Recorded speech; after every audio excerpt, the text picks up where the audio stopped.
And welcome in to Real Deal Sports Talk, Saturday morning, September 24th. Hey everybody, welcome in. This is Real Deal Sports Talk. It is me, your host, KP, coming at you again on another lovely Saturday football morning. Don't know where you guys are at, don't know where you're listening from, but here locally in Denver, Colorado, we have perfect fall football weather going on today. It is currently 52 degrees outside, just before 9 o'clock in the morning. I'm coming at you a few minutes early today, but that's all right. We got a lot to get into. We got college football kicking off here shortly. We got the NFL game tomorrow, and of course, we'll talk about what happened Thursday night.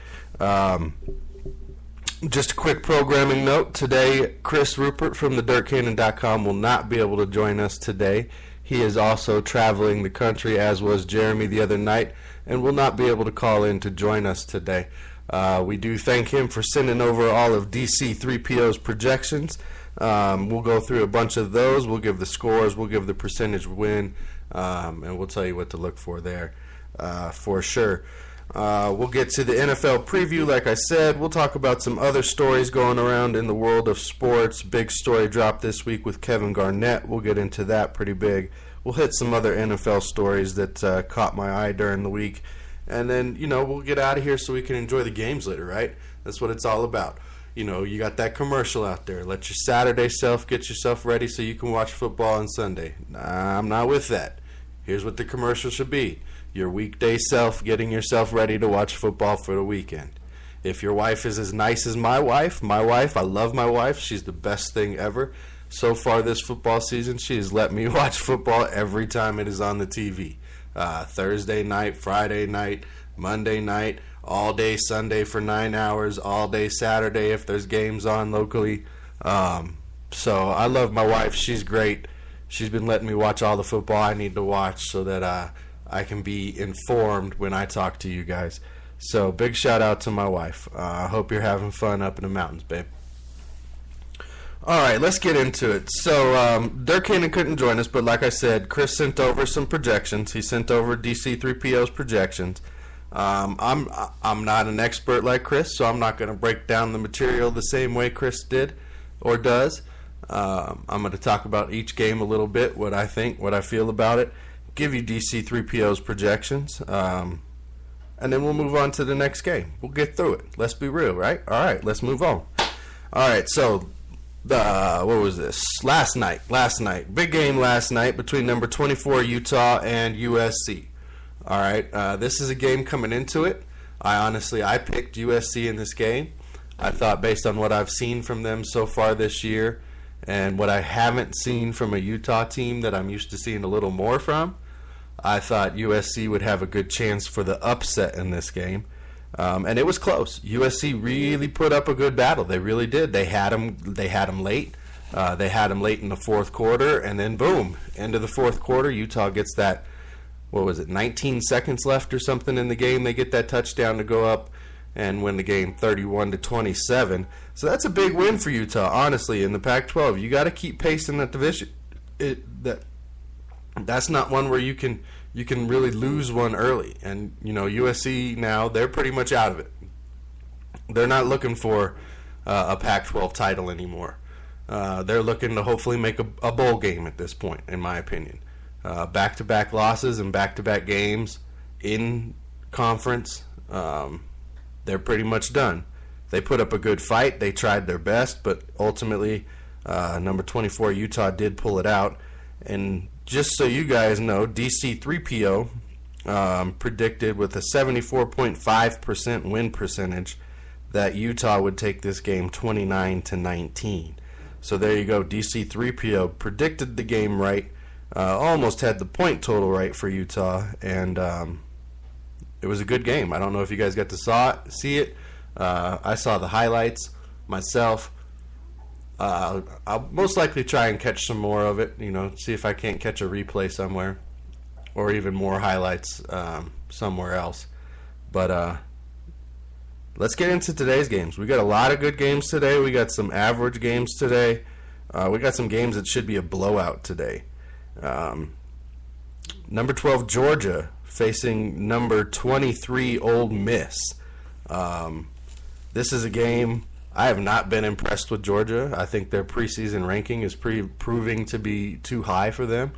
The running back Chubb, he's having a nice season so far, but not really, blowing anybody's doors out. Georgia's defense seems to have taken a step back for me this year from years past. They don't quite have the same aggressiveness. I'm not seeing that. And Ole Miss is a consistent team. They're a team now that in the SEC is coming out week in and week out playing some of the better teams in the SEC very well when they play them. I expect Ole Miss to take this game. I really do. I think it's about time they start moving up the ranks and Chad Kelly really starts taking over games a little more. So I agree with DC3PO's prediction of a 65.6 win percentage and a score of 27-21. I think Ole Miss takes this one. I think it'll be a little more one-sided than DC3PO is predicting at the score of 27-21. But, we'll see how it goes. Wisconsin faces number 8 Michigan State. Number 11 Wisconsin, number 8 Michigan State. This would be a good battle no matter where these two teams were in the ranking, no matter if both teams were ranked in the top 25 or one was or both weren't.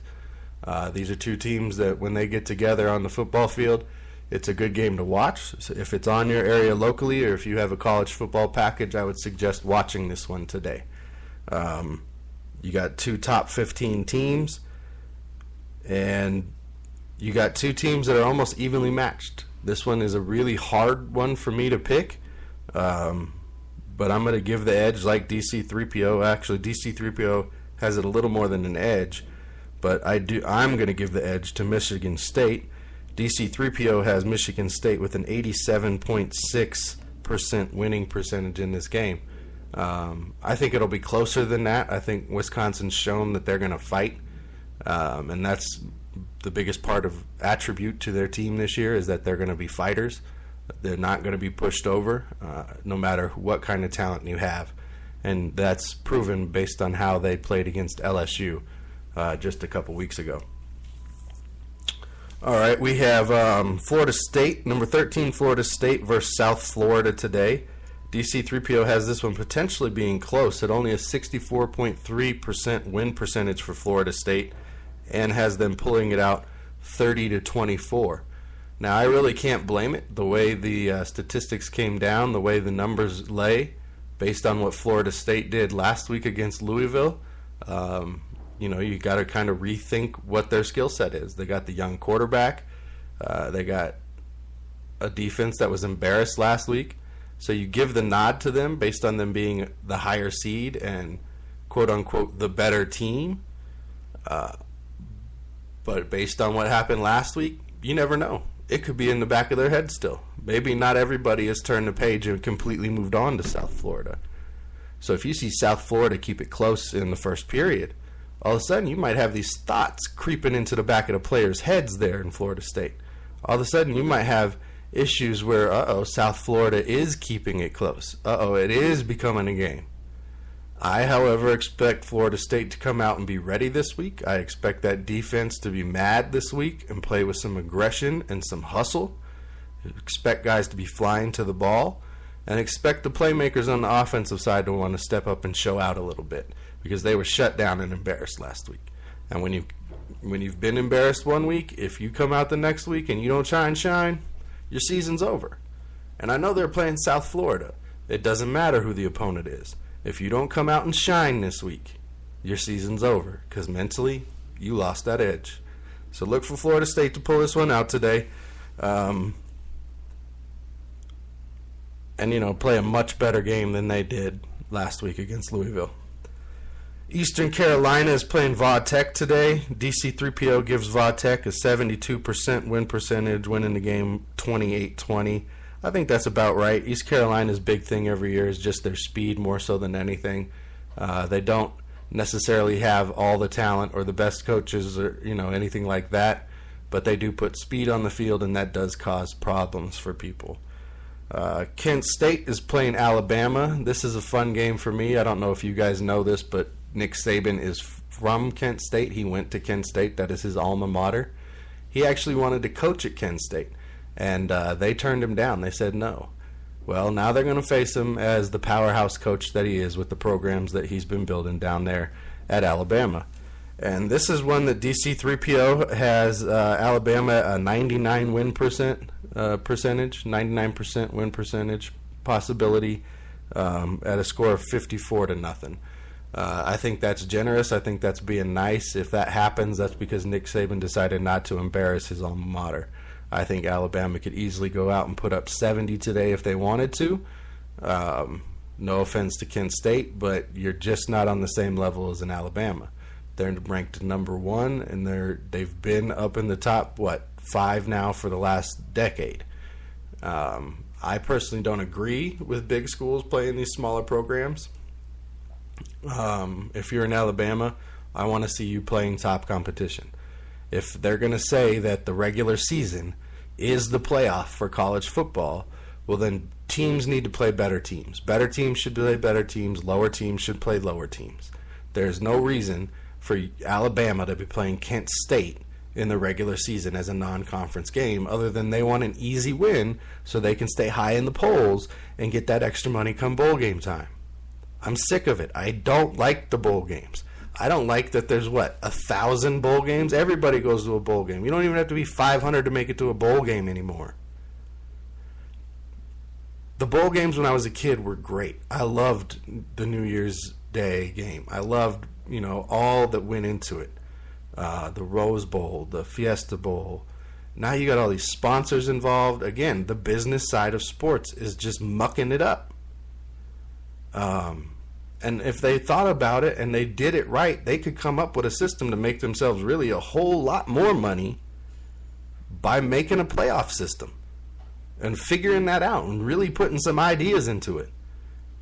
And then you make the bowl games like they do, the semifinals and the finals and whatever, and you have that on a rotational basis. But this nonsense that's going on now where they trying to just appease people with the change of the playoff. It's not a true playoff. And then you can't come back and say the regular season is where you have to do it because blah, blah, blah. No, because then you get these top teams who play at Kent State just to get a win. So expect Alabama to win big today, but no, I don't have any respect for a big-time program who just goes to beat up on a little program to pad their record. Y'all ain't nothing but some punks. That's how I see it. Man up or shut up. Put your cleats on the grass and play the top competition. Truly be the best team. Prove that. Prove that. Don't have it be, I played 13 games this year, went 13-0, but 4 of them were against, competition that wouldn't even make our squad. I don't have any respect for that. I don't see that as a good win. I don't get excited about that. All right, Florida versus Tennessee. That's going to be a big SEC battle today. Florida's at 19. Tennessee's unranked right now. Even though early in the preseason in week 1 they were. DC3PO has a win percentage of 88.8% for Tennessee, picking this one up 30-12. I honestly haven't followed Florida a lot this season. You just expect that they're going to be pretty decent, have some speed, have some athleticism, be flying around a little bit. But Tennessee is showing me something. I think they were ranked too high, just like I think Georgia was ranked too high preseason. But they're showing some toughness. They're showing some spirit. They're showing some oomph.